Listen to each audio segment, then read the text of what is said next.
we are live. Welcome to our episode of Business Focus Live with me, John, wherein we talk about business related topics as well as news from here and around the world. If you're new to this channel, don't forget to subscribe and let's get started.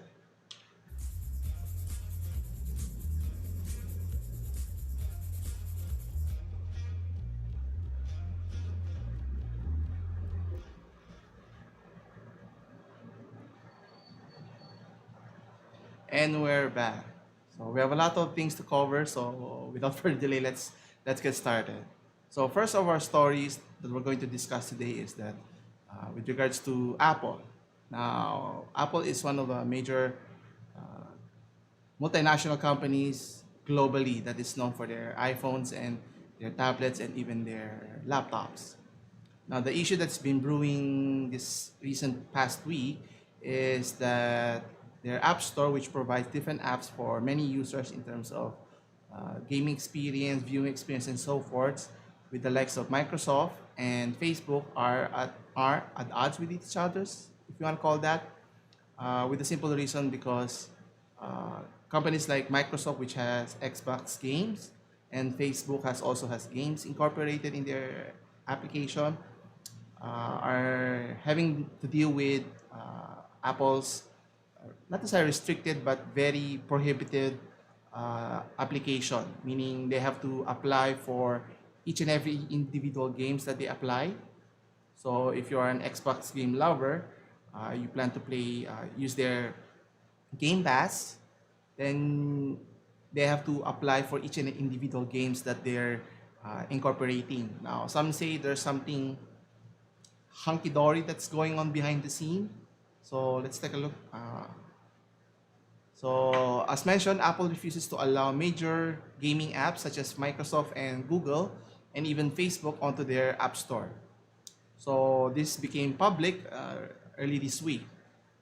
Now, one of the major contention here is they're refusing their games to be implemented or be accessed in the App Store. Not necessarily. Now, obviously, they are requiring that the App Store has to rate the different games that is going into their App Store. So individual has to be vetted of sorts. Now, one of their key factors or their contention is that their customers enjoy great apps and games from millions of developers, and gaming services can absolutely launch on the App Store. So, which technically means they are allowing other companies to do that, as long as they follow the same set of guidelines applicable to all developers. Now, what's ironic here is it only applies to the gaming aspect. So, streaming services such as Netflix and Spotify doesn't have to apply for every movie or every video or even music that is being incorporated in the app. Now, obviously, their contention is to protect the interest of all the users in the App Store. Now, obviously, Microsoft and Facebook are publicly pushing back.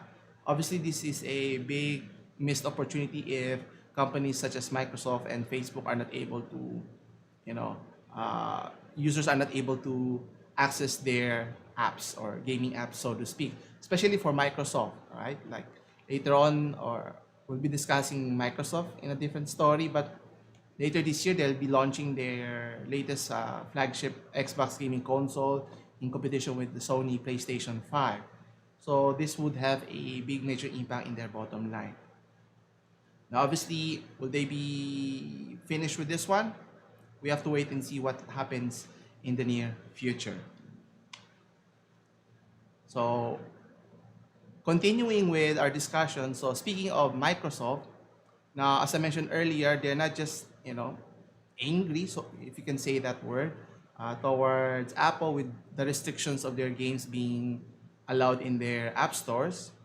Now, another problem that that is brewing or that's actually happened recently is for those who have followed me last week in our live stream, I showcased, not to say I showcase, but I discussed heavily in terms of the state of play, different games that being featured by the Xbox latest console later this year, and they heavily featured. I think the first video that they showcased was the game Halo Infinite, which for those who are familiar would be excited to find out. But sad to say, earlier this week it was widely reported that it would be pushed back for a year. So most likely sometime in 2021, as late as the next holiday. Now, one of the main issues mentioned there is why did they push back their release is if you were watching the snippet of the video, you can see, or even I noticed that there was something off. You want to say that? So let's take a look here that there was something different with regards to the video or the gameplay itself. So let's take a look here in the video itself. So it was interesting to see that Halo was going to be launched supposed to be earlier this year, but it's good to see the Master Chief is back in action. But if we were to take a look in the video here, so it's good to see that they're launching the title supposed to be in tandem with their console launch. But if you were to see here, let's skip this part. Okay. In terms of the graphics, so it looks okay, but not necessarily next gen compatible. Not necessarily compatible, but not necessarily next gen. That gives you a wow factor. And not only that, let's take a look in terms of their gameplay. So if you were to take a look, graphics, in terms of action, the I don't know if you want to call it not vivid, but in terms of gameplay of the graphics that Xbox is touting for next generation, it's not so looking next generation, right? So which led them to either of two options, whether they push through with the release later this year, or which what they did is to postpone the delay and so postpone the release and delay it sometime next year. Now, obviously, this is good for the developers so they can refine and make improvements so that the final product will be something that users will be to their liking. But on the other hand, which brings up a very critical issue, since the launch of the latest Xbox console will not be paired up with a first-party title, this will have a detrimental effect. Okay, detrimental effect to their sales. Since on the other hand, if you're talking of Sony PlayStation 5, they'll be launching, I think the title was not necessarily the Spider-Man sequel, but it's another iteration of the Spider-Man Miles Morales in continuation with the story. And then not only that, I think they're going also to release the latest iteration of the Ratchet and Clank games. So if you were to consider which gaming console would you prefer, then it would be easier to consider that, why not just purchase Sony and, maybe you consider buying Xbox later on if you have the extra cash. So this does not bode well for Microsoft if their goal is to, entice users to purchase the latest console, apart from their existing plethora of gaming consoles. So, continuing.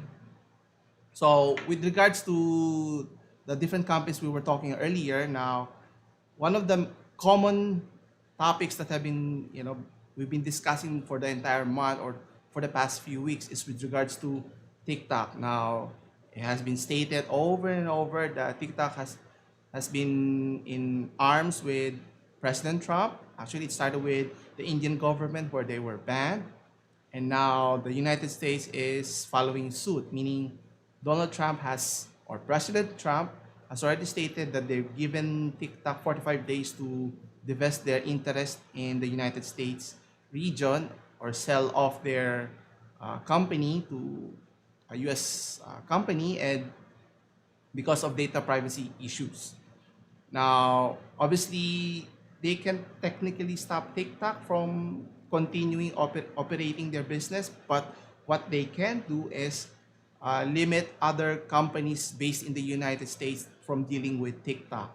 So such companies such as Apple company, which implements their apps in their app stores, as well as Google Play, as well as other advertisers. So this will significantly hamper. Obviously, TikTok relies on users from purchasing their app as well as advertisers paying uh, for revenues. Now, obviously, Trump mentioned last week that they are going to prohibit transactions with TikTok if its parent company, ByteDance, does not reach a deal to divest its interest. Now, there were already talks earlier that Google, Microsoft was in early talks to purchase the said company, but it was put on hold because of Trump's, I would say flip-flopping decision, but in terms of pressuring ByteDance to sell off their interest, as mentioned earlier. Now, obviously, this is a disadvantage for the company because you're given a set deadline, then the leverage always goes to the other side who's going to buy it. So they could just wait it out and then wait for the last day and say we're only going to pay this set amount. Then you have no recourse but to accept it. Now, whether that push through, whether that happens, or Microsoft is still continuing with its talks to be able to buy the company outright is another. Now, obviously, whoever is going to buy TikTok here is they're going to buy the American English-speaking regions only. That's inside the entire network. So meaning parts of the Northern America, US and Canada, parts of Australia, not parts of Australia, Australia, New Zealand, and I think even in Japan. Not inside there English-speaking people, but that's part of it anyway. So the question here is, what will happen here? Will TikTok be able to stay in business, or will their operations suddenly be halted all of a sudden? Meaning Donald Trump can ask, other partner companies such as I mentioned earlier, Apple or Google, to stop them from being able to utilize the app, the app from being able to be used. Now, obviously, this has more significant repercussions than it looks. Now, obviously, if worst case scenario TikTok were to be shut down, okay, or you know, it's not going to be allowed in American territory or American users. So what will happen here? Now, this has far more reaching consequences than everyone thinks. So what do we mean? So if you were to take a look, TikTok is an app that is installed in many mobile phones. And who are the major mobile phone manufacturer? So you have Samsung, you have Apple, okay, and Huawei. Now, obviously, Huawei is on the same boat as with TikTok, wherein they're restricting their sales in terms of their capacity to be able to sell more phones, which we'll discuss in a little bit. But let's focus here on TikTok. Now, if TikTok is banned for whatever reason, take note, Apple has a significant foothold in the Chinese market. Now, they're the only company who has a foothold in China. I think it was reported they had a market share of 30%. Obviously, Huawei has a bigger market share over there, but you know, companies such as Apple is ever reliant because of their expanding global reach, and they are now dependent on the new market, which is China. Not only that, their manufacturing of phones is based in China. So if something were to happen, China could simply retaliate and put tariffs on Apple products and so forth. And not only that, if TikTok, the app itself, were to be banned in, being installed, being used in Apple iPhones, then there's no more incentive for the consumers, particularly in the Chinese market, to buy their mobile phones, which in turn could hurt significantly the bottom line for Apple as a company. And not only that, so if TikTok were to go down, or to be shut down, or to be banned, another company is in line also. So it's not just Huawei, TikTok, as well as WeChat. Now, for those who are not familiar, WeChat is more than just a messaging app in China. So it is used for in terms of payment, for other. So it's a multi-platform app, so to speak, that everyone uses in China. So if you were to visit China, they will always ask you, do you have WeChat account and so forth. So transacting, buying, purchasing, conversing, entertainment and so forth, they use WeChat. So if that were to happen as well, if WeChat is banned and it's not installed anymore in Apple phones, this will significantly hurt Apple as a company. Now, what happens here? Obviously, Apple will not allow itself to, go down this path.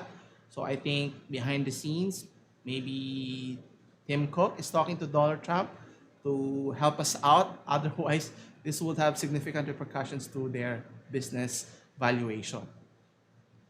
And continuing, as I mentioned, so it's not just TikTok that we mentioned. We have WeChat. Now, obviously, Huawei is the first one to fall down in terms of limiting their reach, in terms of developing or expanding their reach in their 5G technology. Now, obviously, companies in the United States are being limited or restricted in terms of selling parts in their parts for the Huawei flagship phone.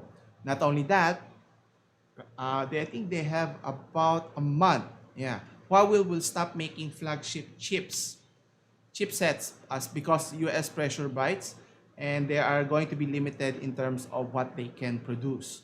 So will this have a detrimental effect to Huawei? Obviously, it will because I think right now they're the number one smartphone manufacturer, overtaking Samsung, because their foothold in China is so big, gives them a large market share. But again, is their foothold in China enough to stabilize what's happening around the world?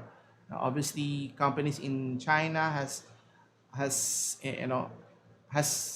a negative effect towards other United States, and U.S. companies that's wanting to have foothold in China has also been significantly affected.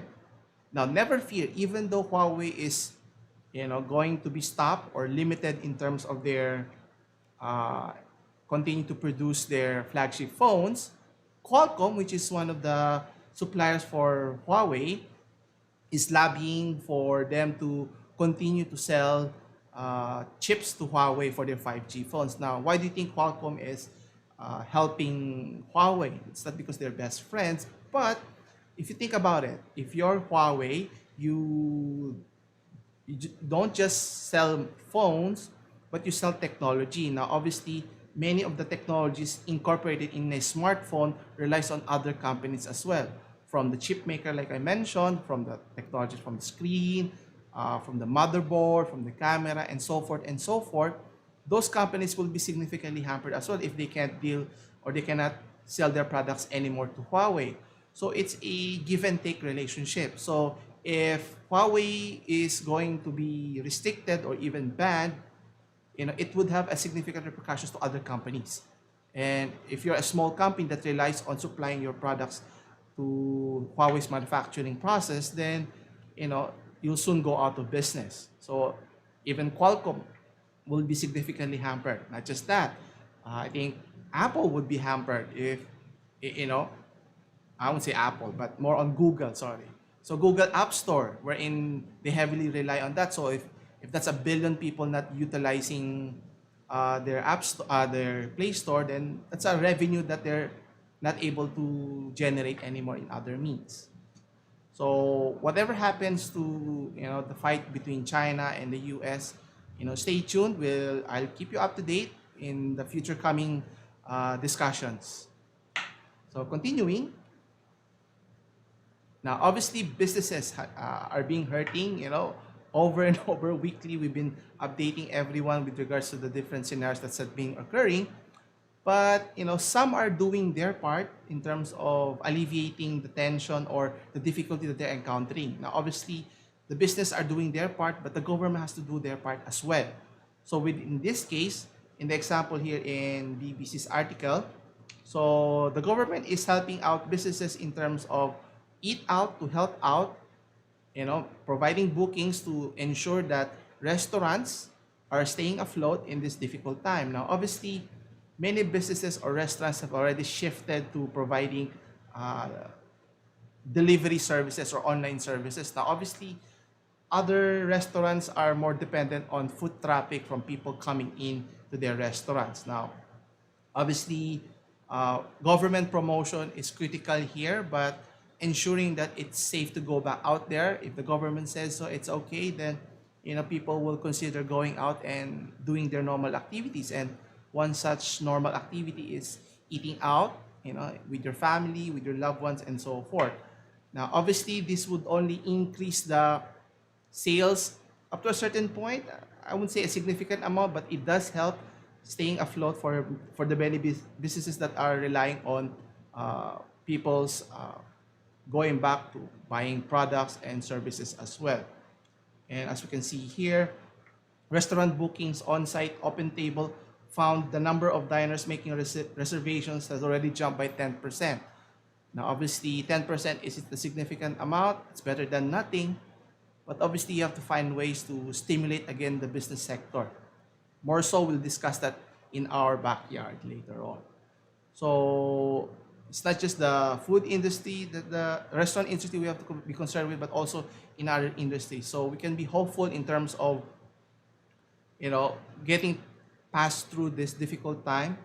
Hopefully, everyone will come out to the other side and be able to, go through and have this learning experience and become even stronger later on.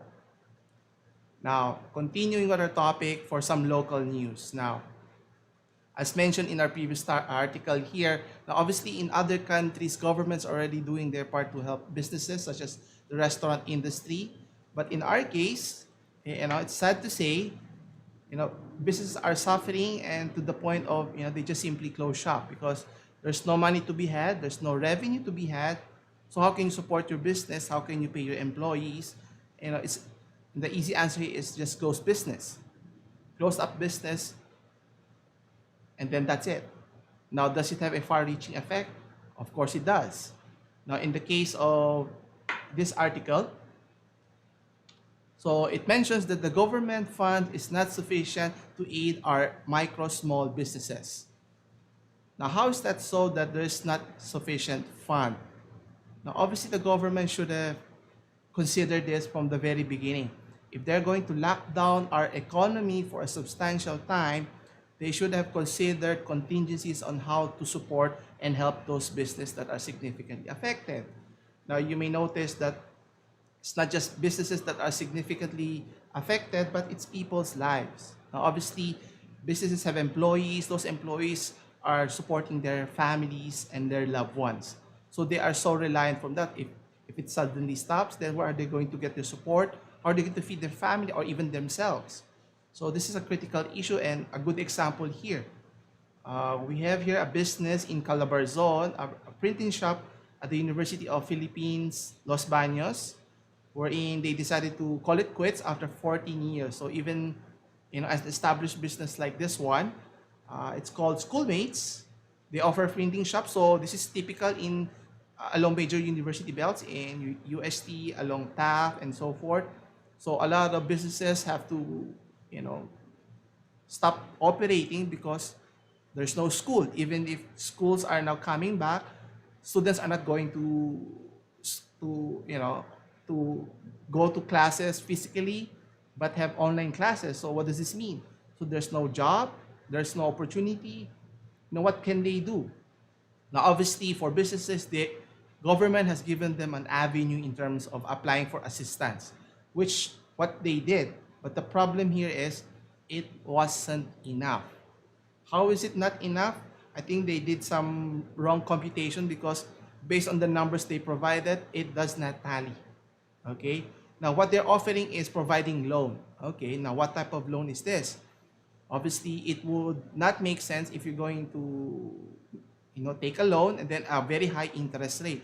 With this, special circumstances, I would think that government would give a substantial loan for all businesses, not necessarily give, I would actually recommend not necessarily give any type of interest, but give them, like typically how a mortgage works, give them a very long duration of loan to be able to pay or repay their loan at a very low rate or even no interest. But we'll see if that will even happen. Now, as mentioned here, so the government, okay, provided a budget allocation for the micro SMEs, as I mentioned earlier. as much as 1 billion. Now, if you think 1 billion is a lot, let's do some math here. So let's say you have a small business that employs 10 employees and you pay them at minimum wage, that's 500 pesos a day. For a month, that's 15,000. Okay? So multiplied by 10, that's 150,000 pesos. So multiply that the number of businesses that have applied. So we can see here that, roughly the microfinance has already applied for a little over 20,000. So multiply 20,000 businesses to the 150,000, that's 3 billion already. So if you can clearly see here, 1 billion for their budget versus the 3 billion that we need to support them for 1 month. And how many months are we be in this situation? 5 months, 6 months? So we need a lot more resources to be able to support our businesses, because if we're not going to support our businesses, what will be left with? Unemployment rate, right? Lives will be affected, which we'll discuss later on. How does it affect other people's lives, families' lives, and so forth? Now, obviously, the government has released a package of 27 million. Now, hopefully, those 27 billion package were used to save what's left of our businesses or our economy. Then we would have stand a chance. Now, obviously, it's not just for the businesses that we have to help. Obviously, the frontliners in the affected regions, people who got sick, especially the social welfare and the medical community and so forth. Now, the 1 billion is not enough. Now, obviously, it was mentioned here that, tax concessions would be highly recommended, meaning why tax people if there's no business to be had? Now, obviously, there's two ways of looking at it. Now, obviously, if you don't tax the people right now who are not generating enough income, which is viable, so at least they can recover hopefully by next year. But the problem here is, where's the money coming from come next fiscal year? The government has to operate and they need money as well. So, it's a balancing act. So question is, if you don't have enough money, what can the government do? Should they borrow more money from the World Bank? Or maybe other financial institutions, even the private sector, can do their part and help businesses here. So let's take a look here. So they're appealing for the taxes and permits as mentioned. And they're saying nga, wala na ngang income, patuloy pa rin kami magbabayad. So obviously, the easy cop-out way to do for businesses is to just simply stop operation and not pay their taxes anymore. Right? And it's not their fault. Right? Obviously, many businesses want to continue and operate and, generate income and help other individuals, help their co-workers and so forth. But, if there's no business, there's no people buying their products or services, then it doesn't make sense. And as mentioned here, here's another example. The subsidy, as I mentioned earlier, is not enough. So they provided subsidies to help the employees, and I think the amount was about 8,000, which is half of the minimum wage. So 8,000 is not enough, and you do the math, it doesn't tally. So, we have to be more pragmatic in terms of what we do have, what we don't have, and if we don't have the money or the budget to support our businesses, then you have to find ways to alleviate or find solution. So in the case of another business, for those who are not familiar, Chocolate Kiss Cafe, it's a restaurant and cafe in University of Philippines in Bahay ng Alumni. So they're very prominent business. So for more than 20 years, even they have to close their doors, right? So, not everyone is immune to this pandemic, but the question here is, what can we do to alleviate the situation? Because, thinking that the vaccine will save everything, well, that's a few months away, even a year away, right? But for the meantime, from the time we're waiting to the time the vaccine arrives, what will be left for our economy? What would happen to people's life, to their family? How are they going to support their loved ones is the key issue here. And we need to address it right now. We have to make plans to be able to stave off whatever calamity that is ahead. And take note, Christmas is around the corner, and we don't want to have a doom and gloom Christmas feeling by December. Continuing on a positive note, despite the country not having the budget to be able to support our businesses, good news here. the United States Agency International Development is launching a 1.1 billion Philippine environmental sustainability project to help our environment. Okay, now it's mentioned here that even though with the crisis going on in the United States and abroad, they're putting their money where their mouth is. Helping the environment. So the government is helping out with local governments such as the DENR or the Department of Environment and Natural Resources and the Bureau of Fisheries and Aquatic Resources.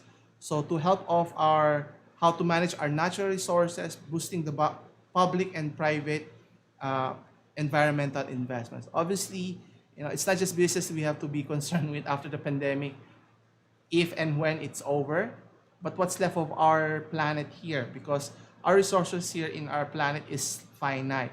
And if we don't take care of it, once it's gone forever, right? So we don't want that to happen. And finally, for our last story, so we've been talking earlier regarding the businesses that have to shut down, having to lay off people, business have to close down. What effect has this with the many individuals or families? And Watch's case is, students having to shift from private schools or institutions, having to shift back to public schools. Not saying shifting back to public school is a bad thing, but obviously private schools are more expensive compared to public schools, and this is where you see the financial impact where the pandemic has brought about. So you can see here as much as 380,000 students have already transferred from private institutions to public schools in this upcoming school year. Now, some have already resumed classes, some will be resuming in the coming weeks or in the following month. And we can see here in terms of figures. So compared to last year, which had 4.3 million enrollees last year, which only have less than half of that this year. So meaning what happened?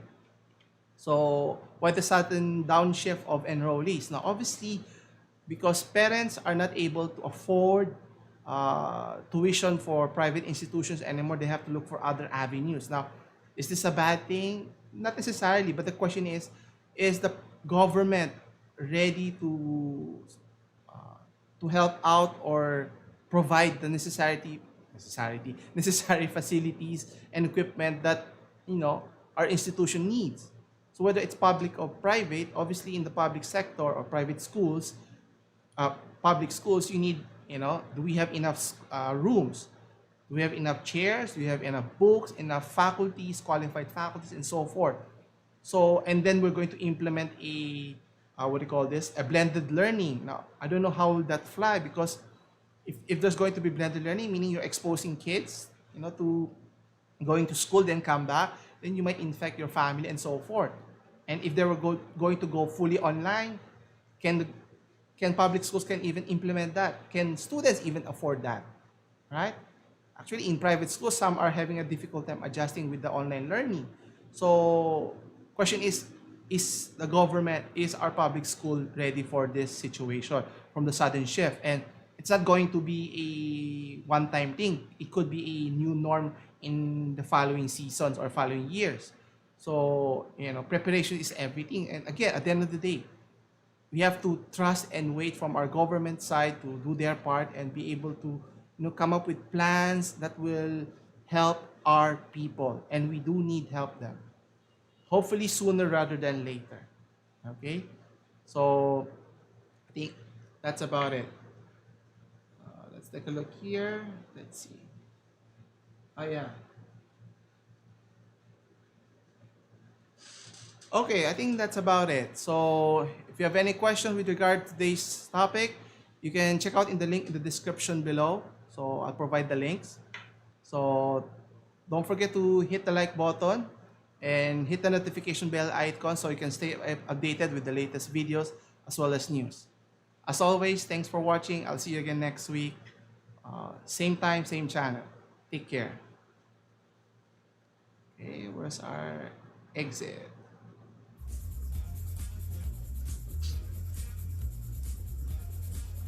Thank you.